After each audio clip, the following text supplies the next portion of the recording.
Assalamualaikum warahmatullahi wabarakatuh.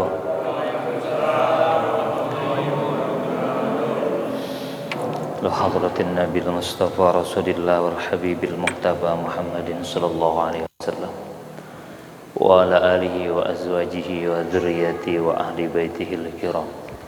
Summa ila arwahi abaihi wa ihwanihi minal anbiya wal mursalin wal malaikatil muqarrabin khususan Adam wa Hawa alaihi assalam wa ila ruhin nabiyillah nuhin najila Ibrahim khalilillah Musa kalimillah wa Isa ruhillah summa ila rahil muhajirin al muhajirat wal ansariin al ansariyat khususan sadatina Abi Bakrin Siddiq wa Umar bin Al-Khattab wa Utsman bin Affan wa Ali bin Abi Talib wa ala baqiyati sahabati Rasulillah ajma'in. ثم إلى أرواح أئمة المجتهدين والقراء والمحدثين وأولي المقربين من مشارق الأرض إلى مغربها في برها وبرها خصوصا سلطان الأولياء الشيخ عبد القادر الجيلاني وخصوصا شعب الحسن السازلي وخصوصا شعب العباس المرسي قدس الله سره ونور ضريحه. ثم إلى رأي جميع المصنفين الذين تعلمنا وعلمنا وعلفتهم من أرواح مشايخنا شيخ مشايخنا وأساتذنا وأساتذ أساتذنا ولمن اجتمعنا بالسبب ولأجل خصوصا إلى روح أستاذنا وكهجر عفوا بإحسان سألوك اللهم بكراماتهم وبمعوناتهم وبمعجزاتهم أن تنفعنا بعلومهم نفعا مباركا لنا ولدينك وللناس أجمعين. Hasil maqasidana wa yassir umurana khususan fi hadzal majlis. Allahumma yassir wa la tu'assir, zidna ilman nafi'a wa amalan mutaqabbala wa rizqan katsiran halalan thayyiban wa shifaa'an lana wa lahu min kulli dain wa saqam. Sirril Fatihah. A'udzu billahi minasy syaithanir rajim. Bismillahirrahmanirrahim. Alhamdulillahi Rabbil Alamin Ar-Rahmanir Rahim Maliki Yawmiddin Iyyaka na'budu wa iyyaka nasta'in Ihdinas siratal mustaqim Siratal ladzina an'amta 'alaihim Ghairil maghdubi 'alaihim waladdallin. Ighfir lana wa liwalidayna amin. Innal hamdalillah wa syukran ala ni'matillah. Allahumma salli wa sallim wa barik ala sayyidina Muhammadin wa ala alihi wa sahbihi wa zurriyyatihi ajma'in, amma ba'du. Rabbi israh li sadri wa yassir li amri wahlul 'uqdatam min lisani yafqahu qawli. Rabbi zidna ilma warzuqna fahma wa alhiqna bis-sholihin. Rabbana la ilma lana illa ma 'allamtana innaka antal alimul hakim wa tub 'alaina innaka antat tawwabur rahim. Ya ayyuhal hadirun ikhwanu fiddin rahimanallah, usikum wa nafsi bitaqwallah wa ta'atihi la'allakum tuflihun. Qad qala Allah Ta'ala fil Qur'anil Karim, bismillahirrahmanirrahim, yarfa'illahu alladhina amanu minkum walladhina utul ilma darajat. Al-ayah. Sadaqallahul azim. Pertama-tama, yang paling utama, mari bersama kita memanjatkan puja dan puji syukur kepada Allah Subhanahu wa Ta'ala. Kita bersyukur malam ini masih diberikan umur yang panjang, yang mudah-mudahan disertai dengan pandainya kita bersyukur dengan cara tusawwirun ni'mah ala jami'i ma'amarallahu bih, menggunakan kenikmatan yang Allah berikan untuk menjalankan perintah-perintah Allah Subhanahu wa taala. Dengan demikian, seperti yang disampaikan dalam surat Ibrahim ayat yang ke-7, la in syakartum la azidannakum wa la in kafartum inna azabi lasyadid. Mudah-mudahan dengan kita kumpulnya di tempat ini dalam rangka wujud syukur kita kepada Allah, mudah-mudahan majlis ini menjadi majlis yang diberkahi oleh Allah Subhanahu wa taala. Salawat teriring salam mari kita curahkan dan sampaikan kepada pemimpin kita, suri tauladan kita yang kita rindukan syafaatnya nanti yaumil qiyamah, yakni Nabi kita Muhammad sallallahu alaihi wa alihi wasallam wa ala alihi wa ashabihi. Juga kita sampaikan salat kepada keluarganya, sahabatnya, tabi'in dan tabi'atnya, dan mudah-mudahan kelak kita semua diakui sebagai umatnya. Amin ya Allah ya Rabbal Alamin. Para jamaah, bapak-bapak, para remaja, terutama para guru, para asatid, para hujaj, para orang tua yang hadir pada kesempatan malam hari ini, yang mudah-mudahan kita semua dirahmati oleh Allah Subhanahu wa taala. Setiap manusia hidup tentu memiliki tujuan.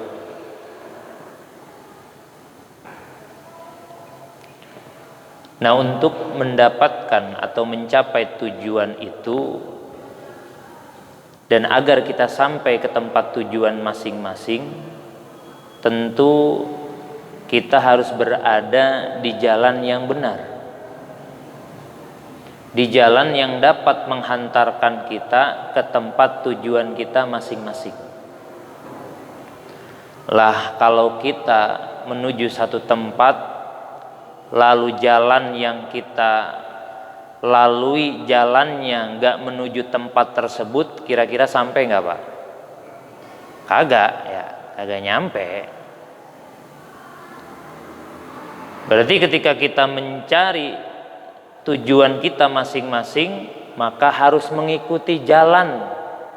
Mau nggak mau harus ngikutin jalan yang mana jalan tersebut mengarah kepada tujuan yang kita cita-citain, yang kita pengenin.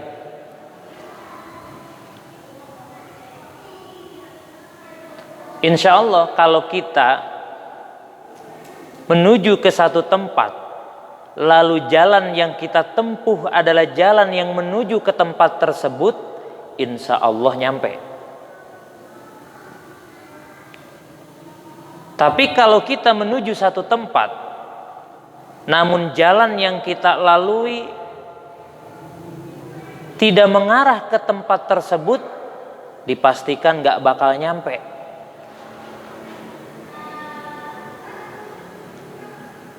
Gak bakal nyampe. Tapi Pak, ada orang yang ketika dia menuju ke satu tempat, lalu dia berada di jalan yang menuju ke tempat itu, tapi ada yang gak sampai. Bapak nih mau ke Keranggan nih, ke jalan raya, berarti harus ke kanan kan? Kalau ke kiri nyampe gak Pak? Enggak, nyampenya kemana? Pondok Gede. Kenapa ya kalau ke kiri pasti orang bilangnya Pondok Gede gitu ya. Mungkin ujungnya Pondok Gede. Kalau mau ke Keranggan ya ke kanan. Tapi ternyata ada orang yang sudah ke kanan, yang tujuannya ke pasar Keranggan, ke Keranggan, tapi nggak sampai ke Keranggan. Ada nggak kira-kira yang begitu? Ada juga? Ada. Bisa jadi. Mungkin. Bisa jadi.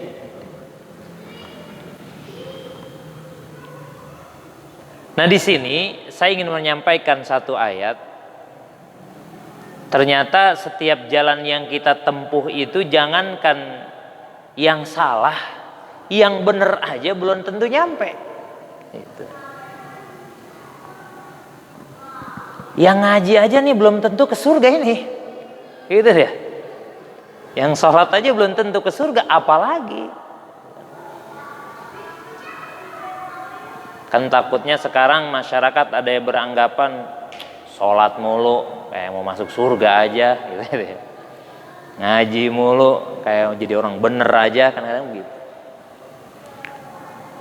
Nah, saya ingin menyampaikan di dalam surat Al-A'raf, surat yang ke-7 ayat 176.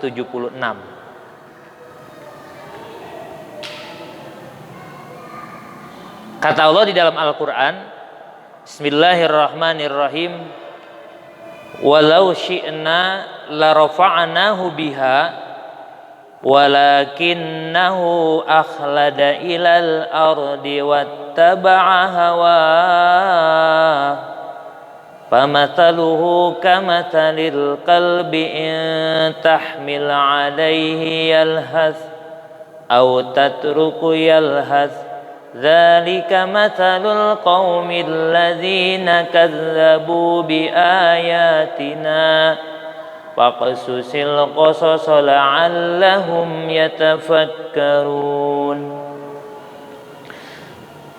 Allah menyampaikan dalam Al-Quran, dan seandainya kami menghendaki akan meninggikan kedudukannya dengan ayat-ayat Allah yang telah kami berikan kepadanya. Kalau Allah mau, akan aku angkat derajat kalian disebabkan dengan ayat-ayat yang Allah berikan kepada kalian. Niscaya kami benar-benar melakukannya. Dan tafsirnya begitu. Pasti Allah akan mengangkat derajat-derajat kalian, akan mengangkat kedudukan kalian, akan aku sampaikan kalian ke tempat tujuan kalian masing-masing.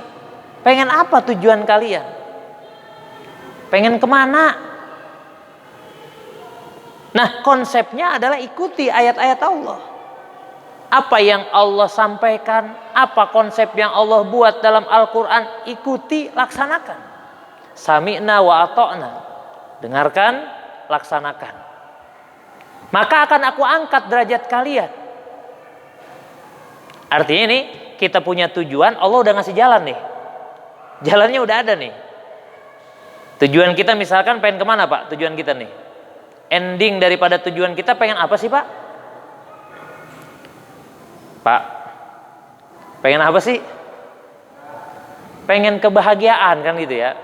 Pengen endingnya itu bahagia lah, baik di dunia maupun di akhirat. Itu tujuan kita, dan Allah udah ngasih jalannya. Nih konsepnya, jalannya. Mana jalannya? Tadi yang Allah sampaikan. La rafa'na biha, akan aku angkat derajat kalian dengan ayat-ayat yang telah kami berikan kepadanya. Niscaya kami benar-benar akan melakukannya. Pengen bisnis kita berkah, konsepnya ada di Al-Quran. Pengen keluarga kita sakinah, konsepnya udah ada di Al-Quran. Pengen mencetak anak soleh, konsepnya udah ada di Al-Quran. Kan kita pengen keluarga pengen sakinah, usaha pengen berkah, anak pengen soleh ama solehah. Konsepnya sudah jelas ada di Al-Quran. Nabi menyampaikan dalam hadis, bahkan beliau mencontohkan bagaimana beliau berdagang, dagangnya maju, bagaimana beliau berumah tangga, rumah tangganya apa? Sakinah. Bagaimana beliau memimpin umatnya sejahtera. Bagaimana beliau memimpin pasukan perang, selalu menang, gak pernah kalah. Kalah pun karena tidak ikuti aturan. Uhud kalah karena pemanahnya aja terpesona dengan gonimah-gonimah yang ada di bawah, gak ikuti instruksi. Modelnya Nabi, beliau menyampaikan melalui hadis, konsepnya sudah ada di Al-Quran. Tinggal kita ikuti, yakin la rafa'nahu, Allah angkat derajat kalian. Cuman kan kita mah Pak pengen doang Pak. Ya, pengen sih, pengen jadi punya anak soleh, ngedidiknya kagak mau, kan gitu ya. Dorong-dorong ngajinya nggak mau, nyontoin duha tahajudnya nggak mau di rumah. Ngomongnya nggak teratur kita sama anak. Padahal al-baitu madrasatil ula. Rumah mah madrasah pertama, pendidikan pertama bagi anak-anak kita. Tapi kita tidak mau menghidupkan sunnah-sunnah, menghidupkan ayat-ayat di dalam rumah tangga kita. Belah konsepnya sudah jelas, cuman kita nggak mau ngikutin gitu. Sudah ada konsepnya. Kalau aku mau, akan aku tinggikan derajat kalian. Keluarga bakal sakinah, anak jadi soleh, istri juga jadi berkah. Hidup akan cukup. Banyak harta bukan jaminan senang, Pak. Bukan. Karena yang punya kesenangan bukan harta. Banyak orang hartanya banyak tapi susah hidupnya. Banyak orang istrinya cantik, anaknya baik tapi susah. Gak menemukan kebahagiaan. Karena memang kebahagiaan Allah yang menciptakan. Allah yang menghadirkan dalam diri kita, istri kita, dan rumah tangga kita. Makanya konsepnya udah jelas. Ikuti ayat, aku akan tinggikan kalian. Tapi apa yang terjadi? Yang terjadi malahan apa? Allah lanjutin ayatnya, wattaba'a hawa, tetapi dia lebih cenderung kepada dunia dan mengikuti hawa nafsunya. Tapi dia lebih cenderung nih ngikutin hawa nafsu. Konsepnya udah ada, cita-citanya ada, pengen nyampe ke tempat tujuan, jalannya udah ada, tapi di tengah jalan dia terpesona dengan yang lain. Ibarat ibu-ibu mau belanja ikan ayam ke pasar, ngelewatin tukang baju. Terpesona dengan baju, dia beli bajunya. Pas mau beli ayam, duitnya apa? Habis. Gak jadi beli ayamnya, pulang bawa baju. Kenapa? Karena matanya terpesona dengan yang ada di sekelilingnya, pakaiannya. Akhirnya tujuannya nggak sampai. Wattaba'a hawa. Kita yang benar udah tahu belum, Pak? Kebenaran tahu nggak? Tahu. Paham kita. Tapi nggak kita lakuin. Tahu nggak sesuatu yang tidak baik untuk kita, Pak? Tahu. Tapi justru malah lakuin. Kenapa? Wattaba'a hawa, kata Allah. Karena kalian lebih cenderung terjebak dengan keinginan kalian. Terjebak dengan hawa nafsu kalian. Kepengen kita. Makanya kata Syekh Al-Imam Al-Ghazali, ini pernah saya sampaikan, nafsu itu ibarat kuda ngamuk. Tahu Pak, kuda ngamuk Pak? Atau sapi ngamuk. Sapi kalau mau dipotong ngamuk, ngabluk Pak, apa aja diseruduk. Kalau kita punya kepengen nih, kalau kita ikutin terus, waduh, udah punya motor merek yang ini, keluar yang baru, pengen ganti. Gak apa-apa, saya mau punya sepeda juga, yang penting bisa buat jalan. Udah punya sepeda, pengen apa Pak? Motor. Udah punya motor, datang merek yang baru, pengen ganti. Datang merek yang baru lagi, pengen ganti. Udah punya motor, pengen punya mobil. Udah punya mobil, pengen ganti yang lebih bagus. Kalau perlu tiap tahun ganti itu mobil. Nih, kalau ngikutin kepengen nggak bakal pernah berhenti. Bapak punya handphone nih, bagus. Ntar mah keluar baru, pengen apa Pak? Ganti lagi ya. Lihat iklan yang baru, pengen ganti. Nah, kutuk hawa nafsu tuh begitu, ngabluk-ablukan gitu, ngabrak terus. Kalau kita ingin diikutin terus, Bapak. Kalau ngikutin kepengen nih, handphone nih tiap kalau perlu tiap bulan pengen ganti nggak Pak? Pengen, yakin saya mah. Kendaraan, kalau kita ngikutin kepengen ganti nggak? Pengen, saking aja kagak punya duit. Kalau punya ama terusin. Gak bakal pernah berhenti. Kata Imam Al-Ghazali begitu. Nafsu itu ibarat apa? Ibarat kuda yang mengamuk. Nah, tinggal bagaimana cara mengendalikan agar kuda itu tidak mengamuk. Kata Imam Al-Ghazali, maka beratkan bebannya. Sapi ngamuk nih, taliin hidungnya. Beratin, timpain pakai apa? Kayak taliin kakinya, gak bakal ngamuk ya. Beratin bebannya. Bagaimana cara mengendalikan nafsu? beratin dengan taat ibadah kepada Allah. Perbanyak ibadah. Ntar nafsu kita jadi berat nih, ada bebannya. Bebannya ibadah, bebani dengan ibadah. Nanti nggak terlalu ngamuk tuh. Nggak terlalu ngamuk. Lalu yang kedua apa? Bikin kuda itu lapar. Sapi ngamuk karena dia punya tenaga. Tenaga dari apa? Dari suplai makanan. Kalau nggak dikasih makan, lemes gak Pak? Lah lemes. Makanya kata Imam Al-Ghazali, nafsu itu satu bebani dengan ibadah, yang kedua laperin. Apa? Puasa. Puasain. Nih kalau kita punya kepengen nggak berhenti-berhenti nih, banyakin taat, banyakin ibadah, lalu apa? Perbanyak puasa. Ketika nafsu itu merendah, maka hati akan hidup. Pokoknya kalau kita nafsu hidup, hati mati Pak. Kata Imam Al-Ghazali begitu. Kalau nafsu hidup, maka hati akan mati. Ketika nafsu itu mati, tunduk, tawadu masuk ke dalam, maka hati itu akan on. Kalau hati udah on, kan kemarin disampaikan, hati itu ibarat cermin. Kalau kotor itu cermin, gak jelas kita ngaca juga. Bahkan dalam Al-Quran, kalau hati kotor, kita tidak akan mampu memahami kebenaran-kebenaran yang Allah sampaikan kepada kita. Itu ciri hati kita apa? Kotor. Biang keroknya adalah nafsu. Ketika nafsu mati ke dalam, maka hati menjadi on, hidup. Kalau hati sudah hidup, ibarat kaca udah cerminnya itu udah bersih. Kalau cerminnya bersih Pak, kita ngaca kelihatan gak Pak? Kelihatan. Hidungnya, matanya kelihatan. Tapi kalau kaca burak, banyak jamurnya, burak. Lah wajah kita juga yang tadinya ganteng jadi jelek Pak. Kacanya burak. Nah maka pertama, bebani dengan ibadah. Kalau kita pengen ini, pengen itu. Apalagi kalau udah buka aplikasi Lazada sama Shopee kan. Istri kita tuh kadang-kadang kita juga begitu ya. Aduh, itu pengen aja apa? Belanja gitu ya. Dan rumah deket, pengen buka aplikasi Gojek ya. Berarti nggak jalan beli situ. Itu nafsu tuh begitu.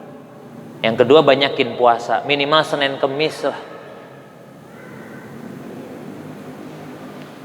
Kalau guru saya bilang tuh, kalau makan itu harus kayak minum obat, katanya gitu.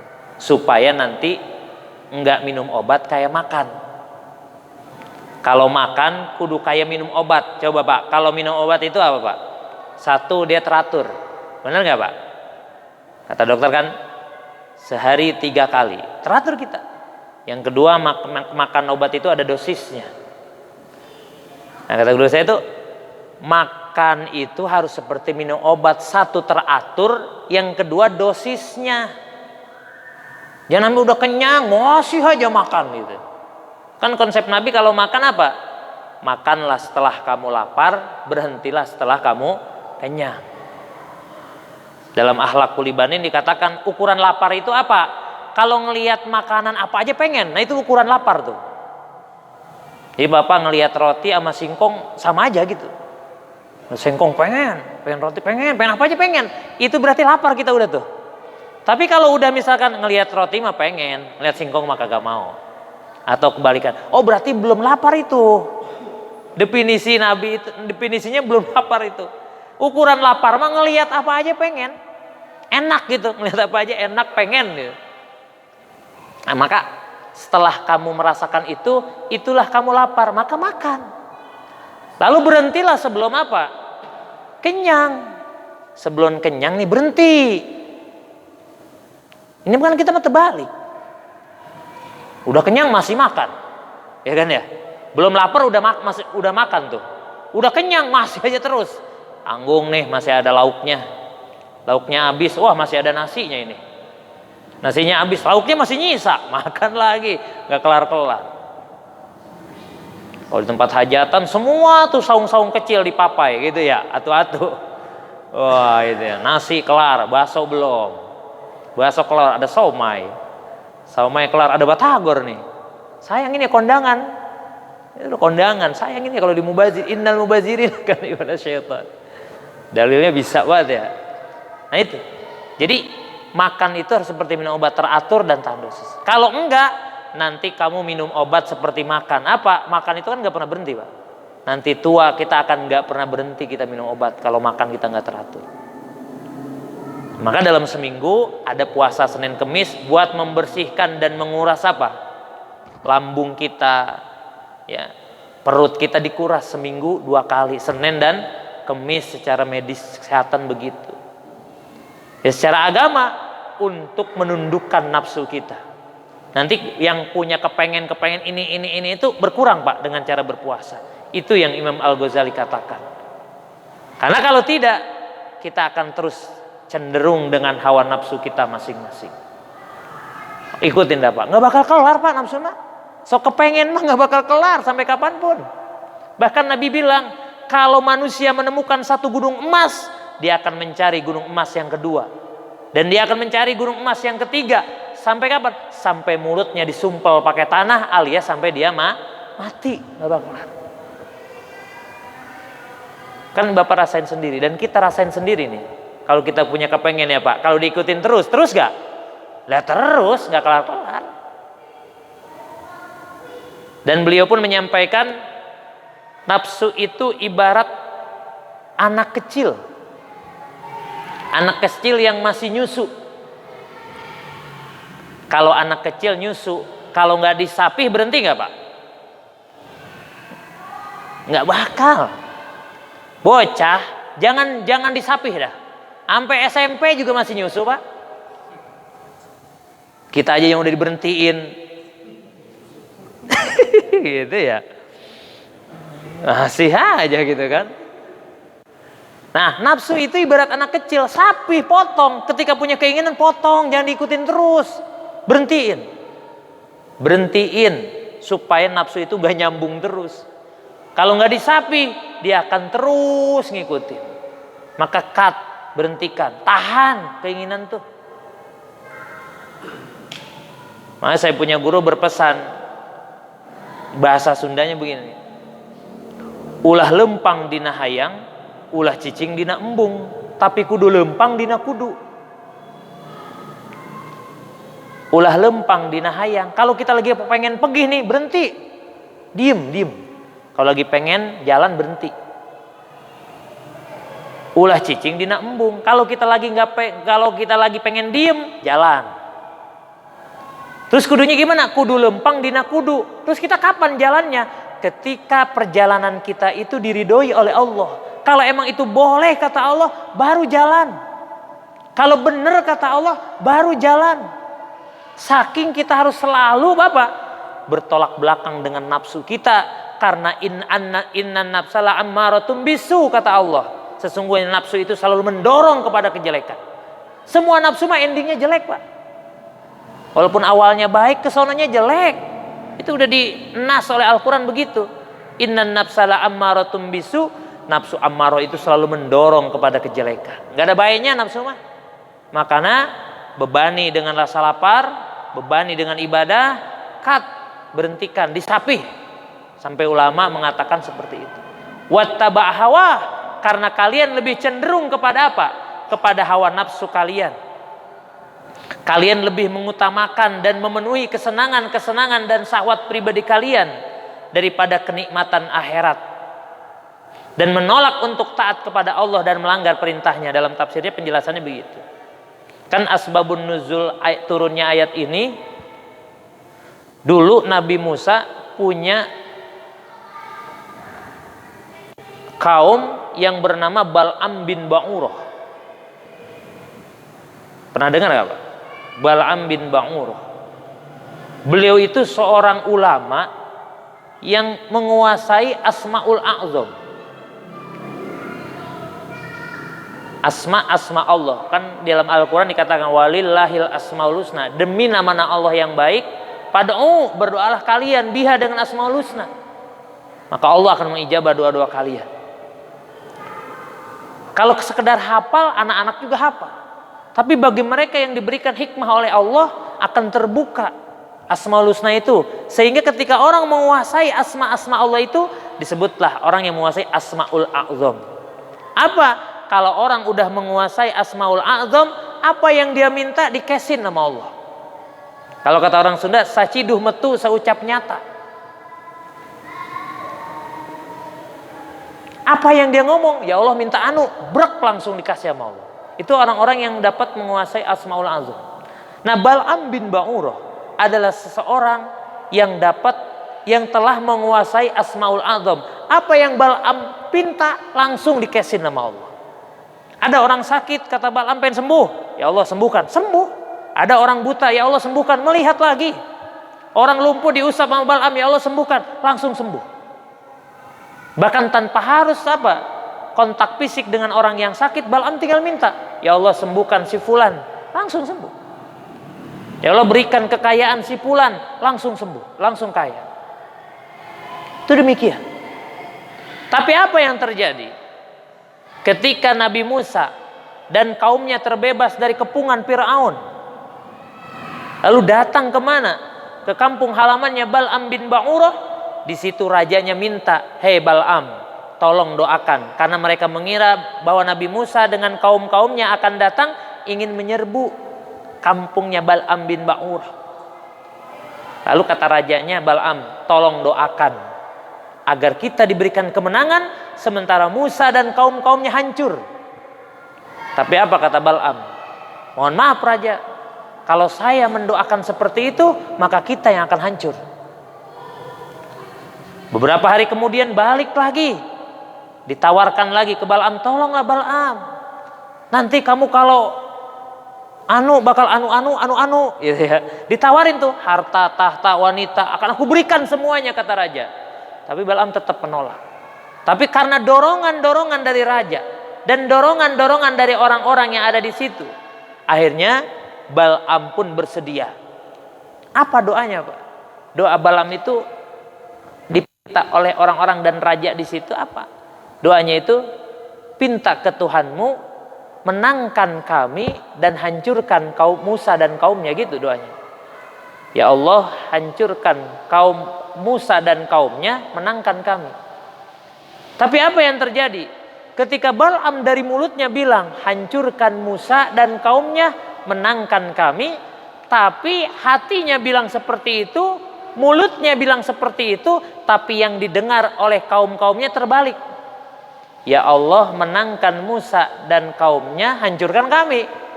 Setiap Bal'am berdoa begitu, kedengarannya begitu. Setiap doa begitu, kedengarannya begitu. Sampai protes. Bal'am, bagaimana sih kamu? Kan kamu tuh suruh mendoakan agar kita menang, Musa kalah. Kok kenapa doa kamu terbalik? Kata Bal'am, kan saya ngedoa yang benar tadi begitu. Doa saya seperti itu. Cuman aneh, setiap dia mengucap hancurkan Musa, justru menangkan Musa dan kaumnya, hancurkan kaum kami. Terus sampai begitu. Dibalikin nih mulutnya Bal'am bin Ba'urah. Akhirnya apa yang terjadi? Karena Bal'am tergoda dengan apa? Dengan rayuan-rayuan daripada raja dan kaum-kaumnya agar mendoakan jelek Nabi Musa, akhirnya dilucuti oleh Allah kemampuannya. Nah, dalam tafsir dikatakan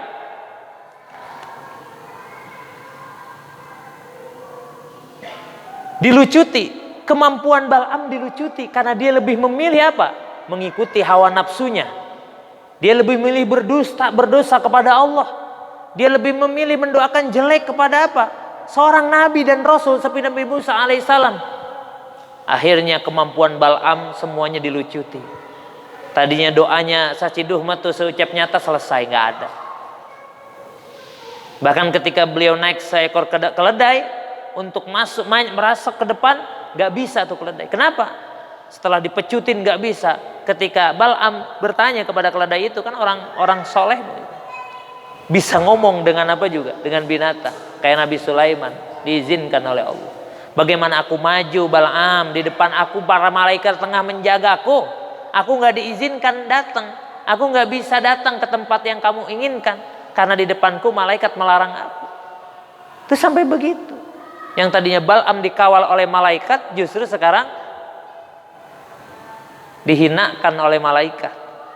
Gak boleh masuk ke tempat yang Bal'am inginkan dan Bal'am tuju. Padahal kemarin sebelum kejadian dan tergodanya Bal'am dengan perayuan-rayuan daripada raja dan kaumnya, apa yang Bal'am inginkan dipenuhi oleh Allah. Gak ada bahasa pengen gak disetujui.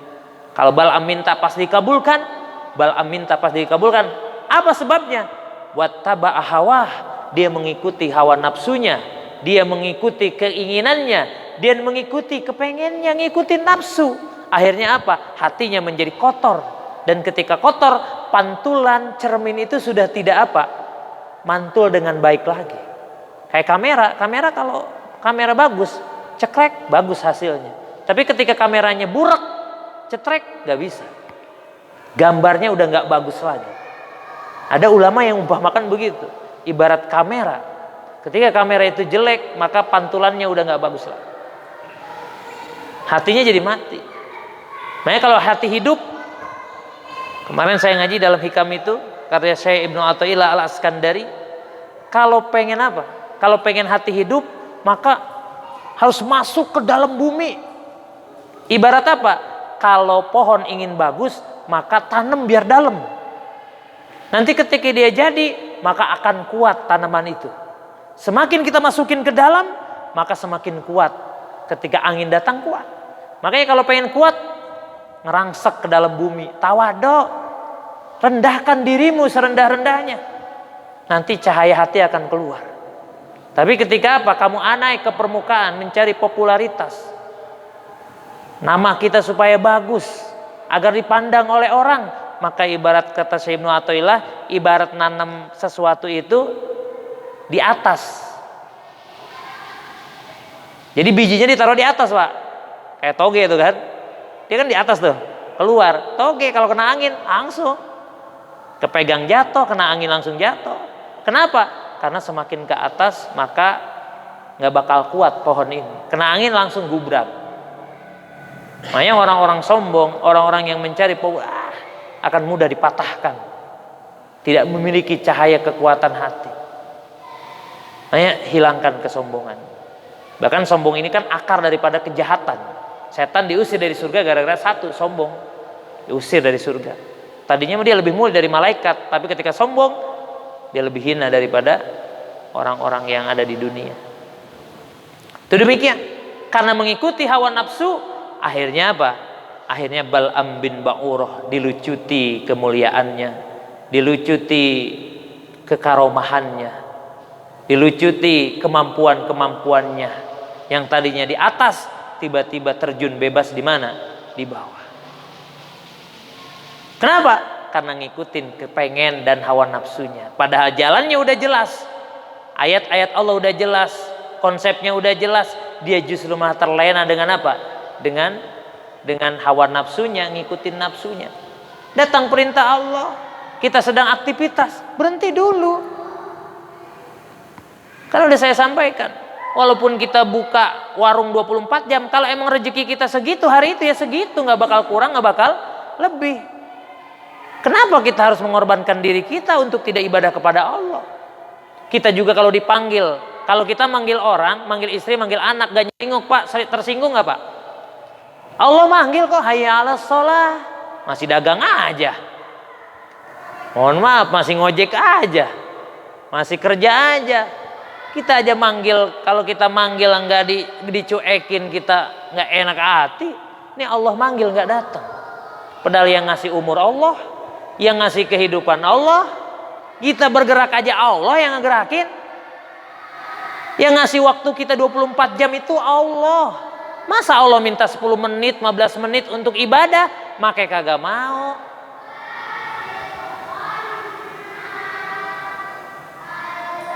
Cobalah kita membuka pikiran kita.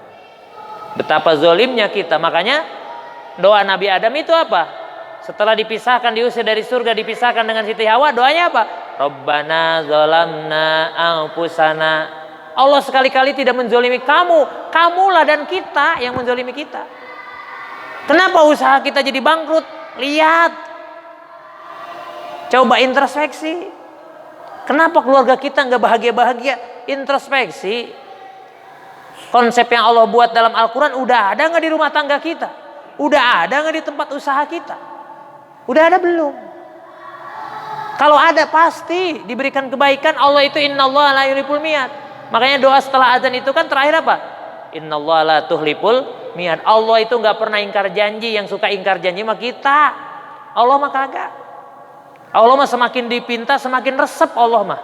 Beda sama kita. Sekali dipinta ngasih, sekali dua kali dipinta ngasih. Dipinta mulu mah kita kesel.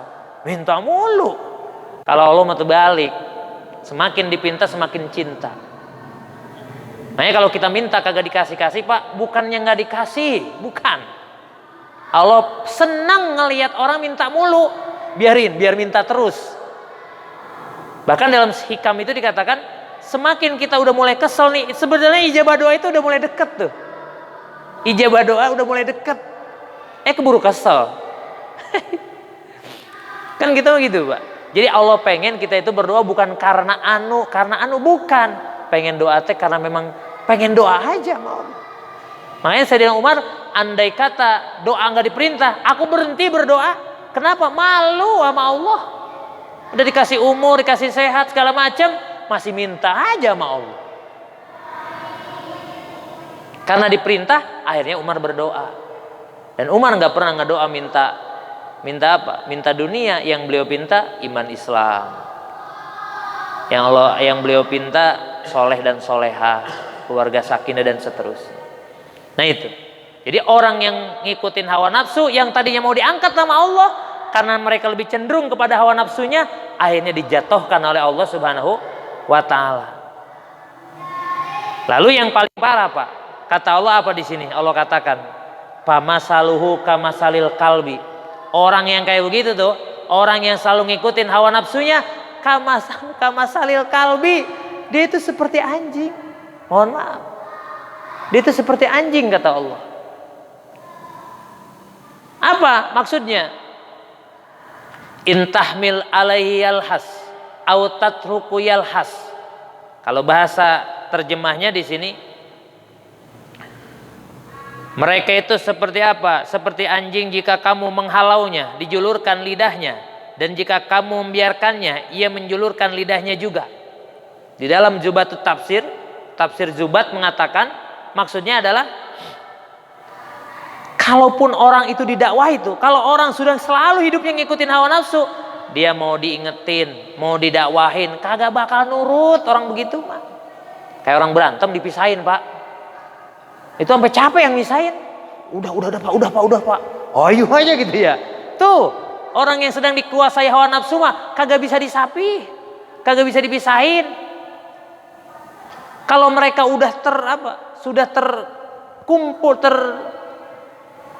terkepung oleh hawa nafsunya, maka dia itu udah nggak bisa tuh didakwahi. Dia nggak bakal bisa diapain, dikasih tahu. Nggak bakal, susah dikasih taunya. Karena mereka lebih memilih dunia, memilih hawa nafsunya. Mau dinasehati atau tidak dinasehati, dia tetap tersesat. Sabab apa? Sabab dia terlepas dari ayat-ayat Allah. Karena dia terlepas dari ayat-ayat Allah, intahmil alayhas, mau kamu dakwahi kek, mau kamu omongin kek, nggak bakal. Kalau berubah sudah menjadi itu. Makanya orang Quraisy ketika dia minta mujizat, lalu Allah berikan kepada Nabi mujizat dapat membelah bulan, iman emang orang Quraisy? Enggak. Padahal dia udah ngomong, kalau kamu menampakkan mukjizat tanda kerasulanmu, aku akan beriman. Tapi ketika bulan dipanggil dibelah sama Nabi di depan dirinya, beriman gak orang Quraisy? Kagak. Tuh, kalau orang udah disesatkan sama Allah, maka selalu minta petunjuk dari Allah Subhanahu wa ta'ala. Nah, kata Allah, zalika masalul qaumil ladzina kazzabu, itulah perumpamaan kaum-kaum yang mendustakan ayat-ayat kami. Artinya apa? Udah tahu itu teh bener, kagak dilakuin. Udah tahu itu teh salah, malah dilakuin. Kan kita udah tahu kebenaran itu, ngapa kita tinggalin? Tahu nggak sholat malam itu? Asa ayyab ataka maqama mahmudah. Kalau kamu sholat malam, Wa minal laili fatahajjad, dan dari sepertiga malam bangun sholat. Nanti asa ayya ba'atsaka maqaman mahmuda, kamu akan diberikan tempat yang terpuji. Kita udah tahu tuh. Benar nggak Pak? Bangun sepertiga malam. Bangun kencing doang. Rengkol lagi, apalagi sekarang nih cuacanya mendukung banget. Itu ya. Kalau udah ngerengkol udah. Kita tahu itu, tahu. Tapi enggak kita jalanin. Kita tahu sholat duha, kita tahu puasa Senin Kemis, kita tahu sunnah-sunnah Rasul, tahu, kita yakin Bapak. Apalagi yang tiap ngaji tiap hari di sini, tahu kita yang bener teh, tapi enggak kita lakuin. Itu yang dimaksud dengan dzalika masalul qaumil ladzina kadzdzabu bi ayatina. Mereka kaum-kaum orang-orang yang mendustakan ayat-ayat kami, udah tahu benar enggak dilaksanakan, sementara dia tahu salah tapi tetap dilaksanain. Kan tahu kalau ngebohong sama istri, entar keluarga kita nggak bener, bohong. Itu ya. Makanya nih di dalam Nasyaihul Ibad karya Syekh Ibnu Hajar Al-Asqalani ini, barang siapa yang keluar dari rumahnya untuk mencari nafkah untuk orang tuanya yang sudah tua, wa huwa fisabilillah. Barang siapa yang keluar dari rumahnya untuk mencari nafkah untuk anak-anaknya dan istrinya, wa huwa fisabilillah. Barang siapa yang mencari nafkah untuk dirinya supaya tidak apa? Supaya terhormat, supaya tidak dihinakan, fa huwa fisabilillah. Tapi barang siapa yang mencari nafkah untuk mengikuti hawa nafsunya. Ngapa nyari nafkah? Supaya kebeli motor. Terus kalau udah kebeli motor, ya keren lah gitu kan. Beli HP supaya kelihatan sama orang, lihat mobil kelihatan sama orang. Wa huwa fisabilis syaitan. Dia sedang ada di jalan setan. Jadi orang yang abluk-ablukan nyari nafkah nih, panas-kepanasan, hujan kehujanan, buat memuaskan hawa nafsu dan keinginannya, supaya dilihat sama orang nanti kalau punya ini, supaya kebangun rumah, supaya tenar di hadapan orang, popularitas kita naik, maka wa huwa fisabilis syaitan. Dia sedang berada di jalan setan setiap langkahnya tuh. Saking nggak bolehnya ngikutin hawa nafsu. Maka kata Allah, paksusil kosoto, ceritakanlah nasib orang-orang yang berlepas diri dari ayat-ayat Allah. Ini kan zaman Nabi Musa nih, diceritakan oleh Allah kepada Nabi Muhammad SAW. Ceritakan Muhammad, kisahkan nih kisah-kisah ini nih, orang-orang yang melepaskan diri dari ayat-ayat Allah. Ceritakan. Supaya apa tujuannya? La'allahum yatafakkarun, supaya mereka itu berpikir. Tapi dalam tafsirnya itu, sehingga mereka mudah-mudahan mereka berhenti. Dari apa? Dari kesesatan yang dia lakuin. Supaya dia berhenti dari mengikuti hawa nafsu. Supaya dia berhenti tidak ngikutin konsep yang telah Allah buat. Supaya mereka berpikir agar mereka berbalik menuju kepada kebenaran. Jadi kesimpulannya para jamaah sekalian, bahwa untuk mencapai tujuan hidup kita, kita perlu jalan yang benar. Namun waspadalah, ketika kita sudah berada di jalur yang benar, kadang-kadang kita tergoda oleh hawa nafsu kita. Dan ketika orang sudah tergoda oleh hawa nafsunya, akan mati hatinya. Kalau orang udah mati hatinya, maka orang tersebut kamasalil kalb.